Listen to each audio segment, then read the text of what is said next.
నమస్తే రమగారు. నమస్తే జయ. రమగారు, భార్యాభర్తల బంధం గురించి ఒకసారి మాట్లాడుకుందామండి. చాలా అంటే మనం చేసే వీడియోస్లో కింద కూడా కామెంట్స్, మరి మీరు గమనించారో లేదో కానీ, మా హస్బెండ్ ఇలా బిహేవ్ చేస్తున్నారు, నేను ఎంత ప్రేమగా ఉన్నా నన్ను సరిగ్గా చూసుకోవట్లేదను, సరిగ్గా మాట్లాడట్లేదను, రెండు వైపులా ఎక్కువగా భర్త వైపు నుంచి మనం చూస్తూ ఉంటాం. అంటే సమస్థానం ఇవ్వటంలో వాళ్ళు ఇబ్బంది పడుతున్నారు అనేది మనకు వస్తున్న కంప్లైంట్. మీరు గమనించారా? వీటికి సంబంధించి ఏదైనా స్టోరీ రూపంలో, ఎందుకంటే మనం చిన్నప్పటి నుంచి ఆడపిల్లైనా మగపిల్లడైనా పిల్లలకి చెప్తా ఉంటే రేపు పెరిగి పెద్ద అయిన తర్వాత వాళ్ళు చూసుకునే విధానం, వాళ్ళ జోడీని సక్రమంగా చూసుకోవటానికి ఒక అవకాశం. అంటే ఓ ఇలా ఉండకూడదు లేదా ఇలా ఉండాలి అనే అంశం. అవి కూడా ఇళ్లలోనే చూస్తారు, అంతే కదా. ఇప్పుడు పేరెంట్స్ని చూసే కదా మనం ఎప్పుడు మాట్లాడుకునేది అది. ఇప్పుడు సమస్థానాలు ఇవ్వాలంటే స్వార్థం ఉండకూడదు జయ. నాకు టాప్ ప్రయారిటీ, నా ఇష్టం, నాకు నచ్చింది, నేను అనుకున్న విధానం, నేనేం చేయాలో అదే, నేను మగవాణ్ణి, ఈ ధోరణి కనుక ఉంటే ఇక సమమేముంది? నువ్వు నేను సమానం కాదు, అమ్మ నాన్న ఎప్పుడూ సమానం కాదు, భార్యాభర్త ఎప్పుడూ సమానం కాదు. ఒక దశలో వీళ్ళు పెరుగుతారు, ఒక దశలో రెండో వాళ్ళు తగ్గుతారు. దాన్ని అంటే పరిస్థితిని బట్టి ఒక్కొక్కసారి అమ్మ పాత్ర పెద్దదవుతుంది, ఒక్కొక్కసారి నాన్న పాత్ర పెద్దదవుతుంది. భార్యాభర్తలు కూడా అంతే. చాలా పని ఉంది ఇంట్లో, మగవాయన బయటికి వెళ్ళిపోయాడు, కానీ ఆ సంసారం ముందుకు వెళ్ళాలంటే ఇద్దరికి సమస్థానమే కదా రమ్మగారు. ఇప్పుడు అంటే ఒక బండికి రెండు చక్రాలు ఎలానో తల్లిదండ్రి కూడా అలానే కదా. మీరు అన్నట్లుగా ఒక్కొక్కసారి పాత్ర పెరగొచ్చు, తగ్గచ్చు. బట్ ఆ సంసారానికి అంటే ఆ జీవితానికంటూ వాళ్ళిద్దరే కదా ముఖ్యం. ఇప్పుడు ఇద్దరు కలిసే లాక్కెళ్ళాలి. ఓవైపు వాళ్ళు నడుస్తున్న వైపు ఒక గుంట ఉందనుకో, గుంటలో పడతారు కదా. ఇప్పుడు ఒక ఎడ్ల బండి అనుకుందాం. ఓకే, ఎడ్ల బండి రెండు చక్రాలు ఉన్నాయి, రెండు ఎడ్లు లాగుతాయి. వెళ్ళేటప్పుడు రైట్ సైడ్ గుంటలో పడింది. గుంటలో పడితే ఈ ప్రెషర్ ఎవరికి వస్తుంది? Left side.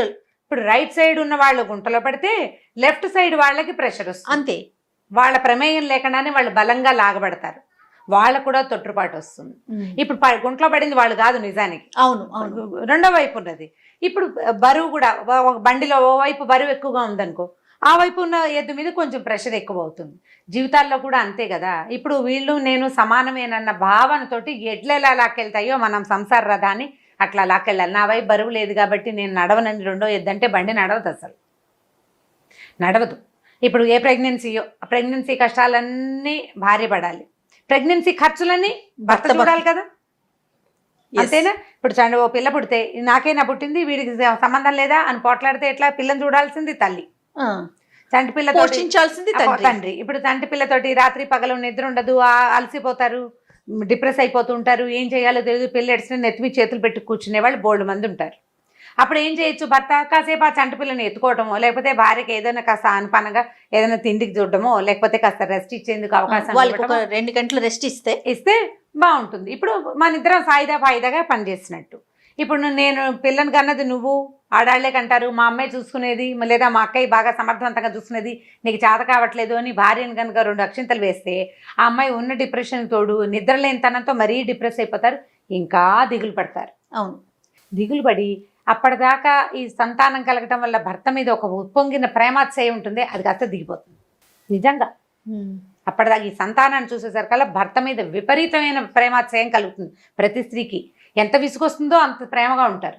ఎప్పుడైతే ఈ సహాయం దొరకని పరిస్థితి వస్తుందో అప్పుడు విరక్తి పుడుతుంది. ఈ విరక్తి పుట్టించకూడదు, మగవాళ్ళు కూడా సరిగా ఉండాలి. దీంట్లో ఈ హెల్ప్ఫుల్గా లేకపోవటము, లేకపోతే సమానమైన హోదాని భార్యకు కానీ భర్తకు కానీ ఇవ్వకపోవటంలో స్వార్థపరత్వమే పెద్ద పాత్రని వహిస్తుంది. ఎవరికి వాళ్ళు ఆలోచించుకుంటే తెలుస్తుంది. మేము అలా కాదు. ఇప్పుడు ఎలా అంటే ఎక్సెప్షనల్ కేసులు కొన్ని ఉంటాయి. మగవాళ్ళు ఎంత సపోర్ట్గా ఉన్నా సరే అన్నిటికీ రుసరుసలాడి దుమదుమలాడి విసుక్కుని ఇంకా ఏదో చూసేయటం లేదని పొట్లాడే ఆడవాళ్ళు కనిపిస్తారు. అంతా వాళ్లే చేసుకుంటున్నా వీళ్ళు దీనికి ఏమీ రాదని తీటిపోసే మగవాళ్ళు కనిపిస్తారు. అవునండి, కొంతమంది వాళ్ళు కొంతమంది వీళ్ళు ఉంటారు. సమానంగా పోగలిగే వాళ్ళకి ఫ్యామిలీ సపోర్ట్ ఉన్న వాళ్ళు, సహజంగా ఇద్దరికి స్నేహంగా ఉండే మనస్తత్వము, సర్దుకుపోయే మెంటాలిటీస్ ఏవో ఉన్నవాళ్ళు, భగవంతుడు ఇలాంటి వాళ్ళిద్దరిని కూరిస్తే వాళ్ళు హాయిగా ముందుకెళ్ళిపోతారు. సుఖ సంసారం. లేకపోతే కొట్టుకు చస్తూ ఉంటారు, ఎప్పటికప్పుడు దిగులు పడుతూ ఉంటారు, విసుక్కుంటారు, ఒకళ్ళనొకళ్ళు భరించలేరు, ఇంకొక ఇతరుల దగ్గర సంసార రహస్యాలు చెప్పేస్తారు సహించలేక. అయితే ఒక పాత కథ ఉంది, కొంచెం కొద్దిగా దీనికి రిలేటెడ్గా ఉంటుంది. బోధిసత్వుడి కథలు చెప్తాం కదా, జాతక కథల్లో బోధిసత్వుడట ఒక కాశీరాజ్యంలో రాజుగారికి పండితుడిగా జన్మించాడు ఒకసారి. కాశీరాజ్యం చుట్టుపక్కలే ఈ జాతక కథలన్నీ నడుస్తాయి. ఈ పండితుడిగా ఉంటే ఈయన స్త్రీ పురుషుల సమానత్వం, స్త్రీకి ఇవ్వవలసిన గౌరవం మీద కొంచెం స్పీచ్లు ఇచ్చేవాడు ఆ పండితుడు. అయితే అప్పుడట రాజుగారికి, కాశీరాజుకి పెద్ద కొడుకు అంటే చాలా కోపం వచ్చిందట. ఎందుకో ఆయన కొడుకుని బయటికి పంపించేశాడు. ఓకే. పంపించేస్తే ఆ కొడుకు అప్పటికే 10-12 మంది భార్యలు ఉన్నారు. ఉండేవాళ్ళు కదా అప్పట్లో రాణులు. ఏంటి రమ్మగారు మరి 12 మందా?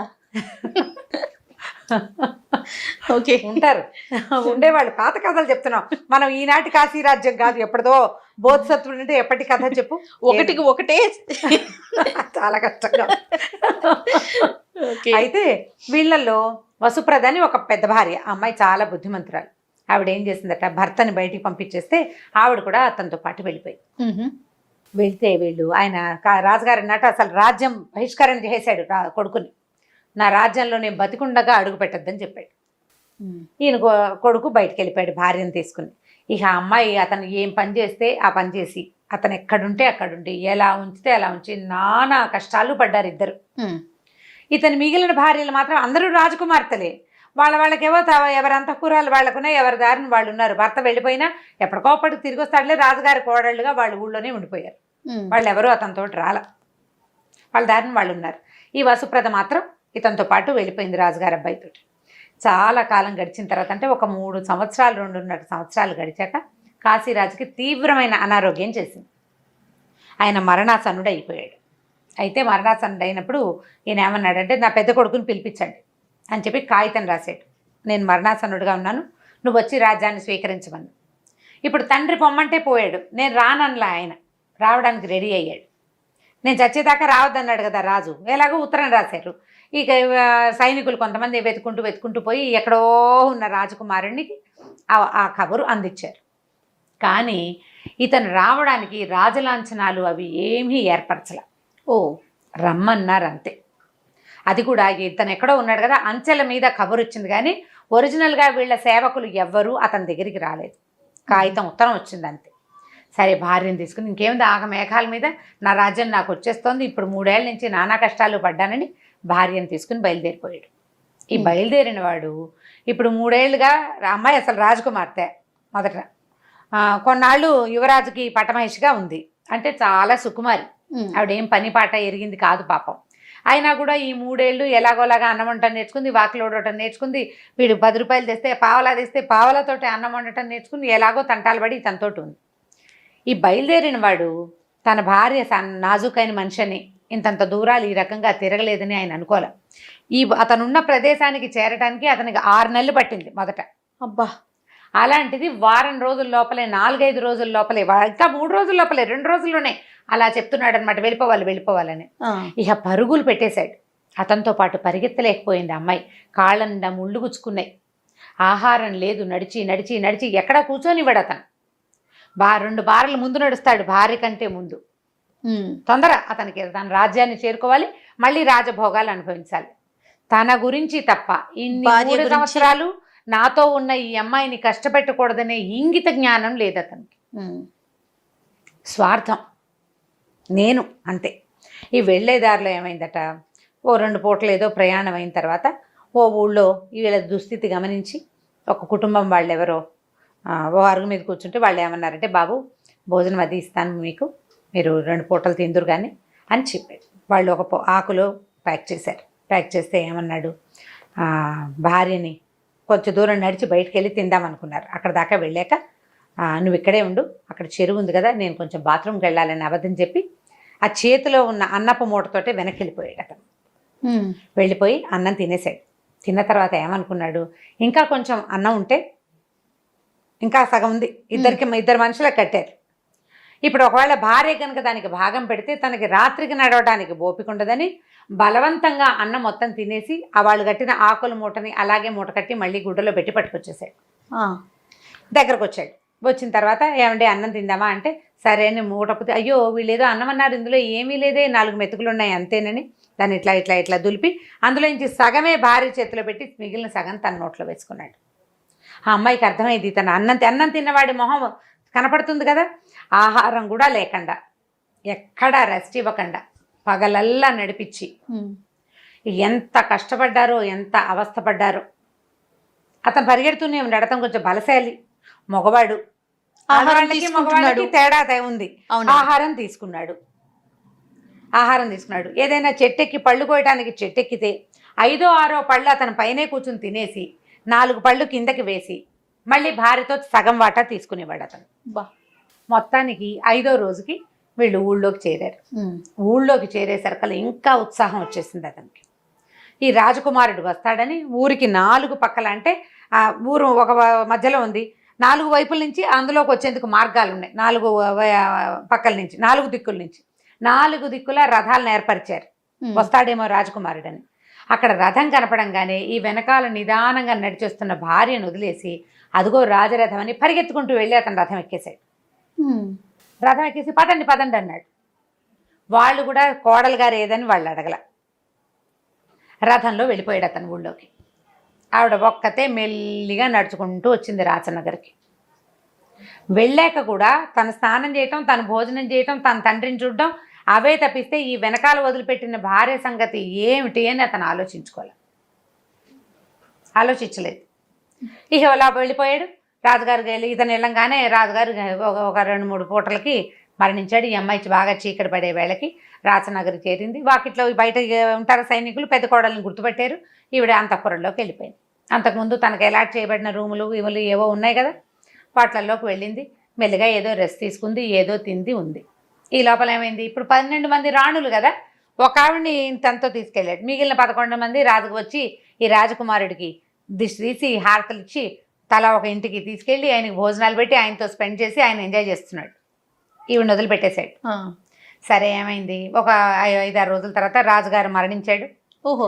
మరి చనిపోక ఏమవుతుంది, ఉత్తర క్రియలు అవి చేసేసారు. ఇదంతా తతంగం గడిచేసరికి నెలలు గడిచిపోయినాయి. మరి అవ్వాలి కదా ఈ కార్యక్రమాలన్నీ. అయ్యాక అప్పుడు ఈయనకి పట్టాభిషేకం చేయబోయారు. పట్టాభిషేకం చేసినప్పుడు సరే ఈ పండితుడు, ఏ పండితుడైతే బోధిసత్వుడు పండితుడిగా పుట్టాడు కదా, ఆయన స్త్రీ పురుషులు వారి సమానత్వం గురించి మాట్లాడే ఆయన ఇతను వెళ్ళేటప్పుడేమో భార్యతో కలిసి వెళ్ళాడు. వచ్చేటప్పుడు ఒకడే రథం మీద వచ్చాడని తెలుసుకున్నారు. తర్వాత రాణిగారు వచ్చింది. ఆవిడ ఎలా వచ్చింది ఒకటి. తర్వాత పట్టాభిషేకం చేసుకుంటుంటే భార్యను పక్కన కూర్చోబెట్టుకుని చేయాలి కదా, చేసుకోవాలి. భార్యను పిలవటం లేదు ఆయన. ఈయన ఒక్కడికే పట్టాభిషేకం చేస్తున్నాం. ఆవిడ రాలేదు. ఈ 11 మంది పనికిరారు, పెద్ద భార్యే పనికొస్తుంది. అయితే ఈయన ఏం చేశాడు, ఈ పట్టాభిషేకం ఇంకా చేద్దామని కానీ ఏర్పాట్లు అవుతున్నాయి. ఈయన ఏం చేశాడంటే ఆమెని రాణిగారి దగ్గరికి వెళ్ళాడు. అంతకుముందు రాజుగారి కోడలు, ఇప్పుడు రాజుగారి భార్య. వెళ్ళి ఆమె చూస్తే ఆవిడ చిక్కిపోయి సన్నగా మనిషి పాడైపోయి అలా ఉంది. ఏమా నువ్వు కులాసగా ఉన్నావా, అతనితో కలిసి బయటికి వెళ్ళిపోయావు, నువ్వు ఏ రకంగా మీ జీవితం గడిచింది ఏమిటి అని అడిగాడు. అడిగితే ఆవిడ ఏముందండి, ఏదో గడిచింది, మొత్తానికి వెనక్కి వచ్చాం మేము అంది. అనేసరికల్లా రాజు రథంలో వచ్చాడు, నువ్వు వెనకాల నడిచి వచ్చావు, ఏం జరిగింది అంటే అప్పుడు అతను రాజు తాలూకు ప్రవర్తన, అతను 3.5 ఏళ్ళు ఒంటరిగా ఉన్నప్పుడు తనతో ఎలా ఉన్నాడు అంటే ఏ దిక్కు లేనప్పుడు భార్య దిక్కు, ఎవరైనా దొరకగానే భార్యను వెనకాల వదిలిపెట్టేశాడు. అవకాశం కనపడేసరికి భార్యను వదిలేశాడు.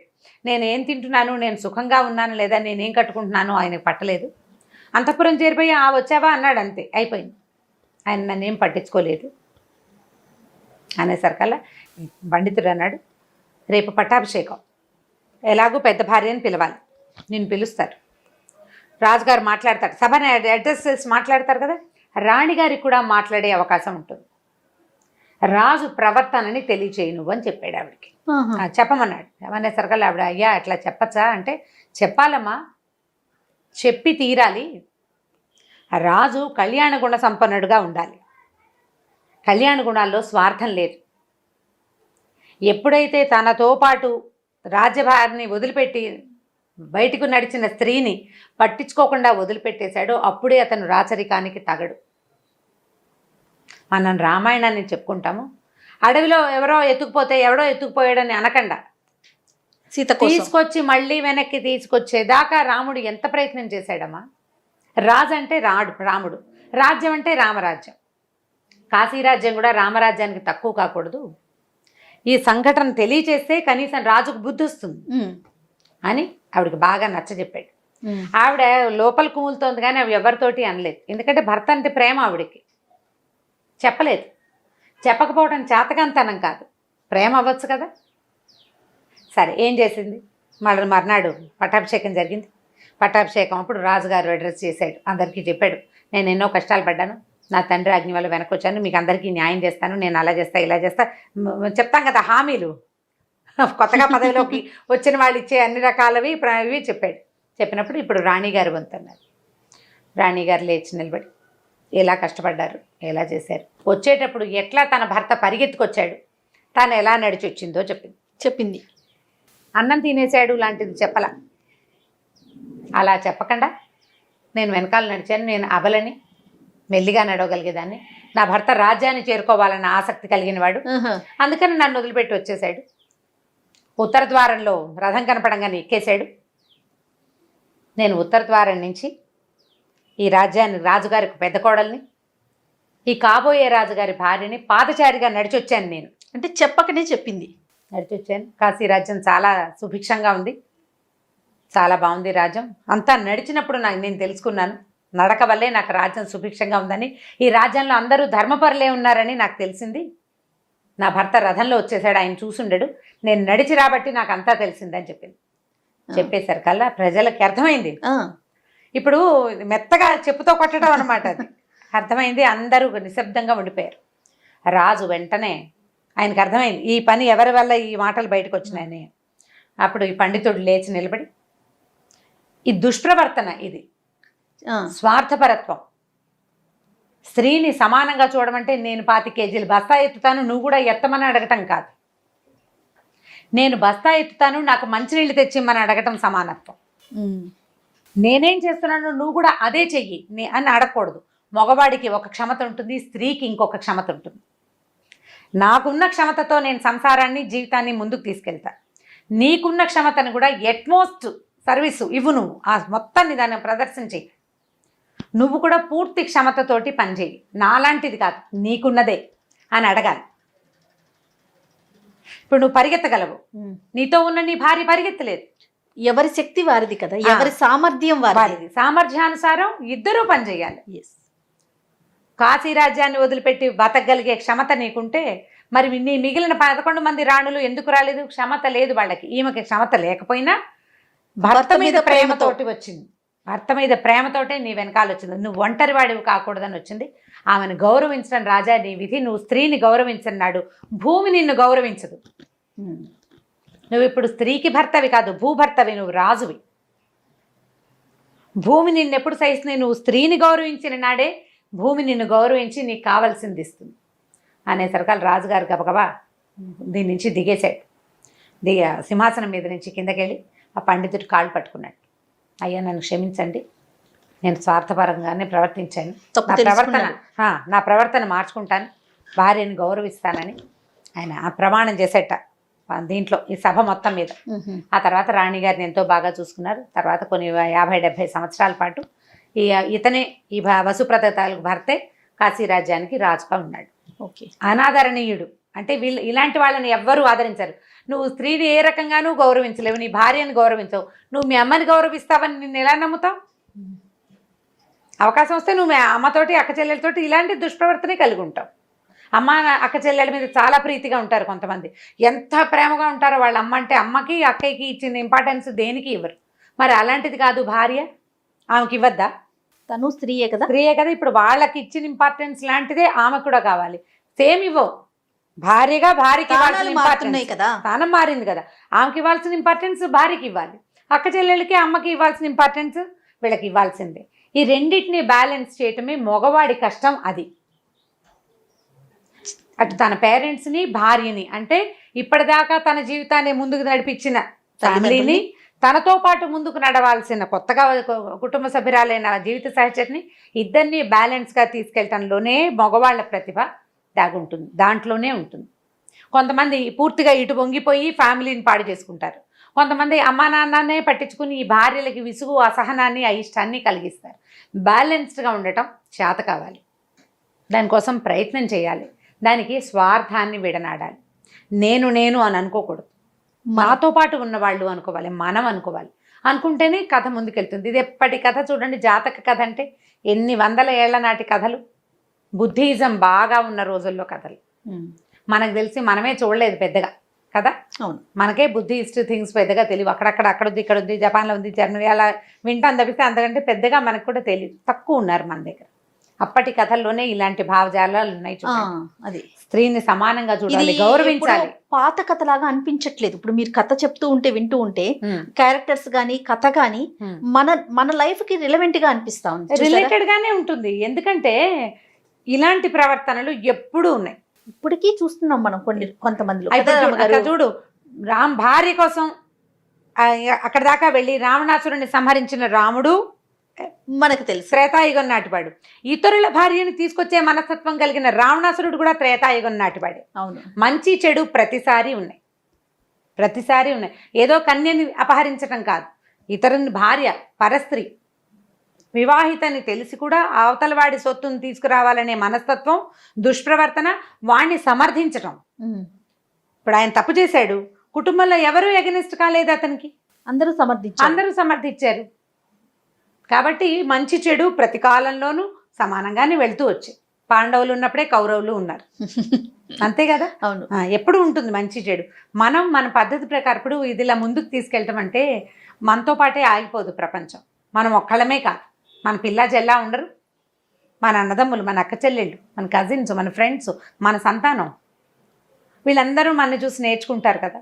మనం తీసుకువెళ్ళే విధానం మీద ఆధారపడి ఉంటుంది, మన ప్రవర్తన మీద ఉంటుంది. అంతే. రైట్ రమ్మ గారు, ఇంకొక స్టోరీతో కలుద్దాం. నమస్తే. తప్పకుండా చేయండి. నమస్తే. ఇక ఈ వీడియో కనుక మీకు నచ్చినట్లయితే లైక్ చేయండి, షేర్ చేయండి. మరిన్ని వీడియోస్ కోసం మా ఛానల్ని సబ్స్క్రైబ్ చేసుకోండి.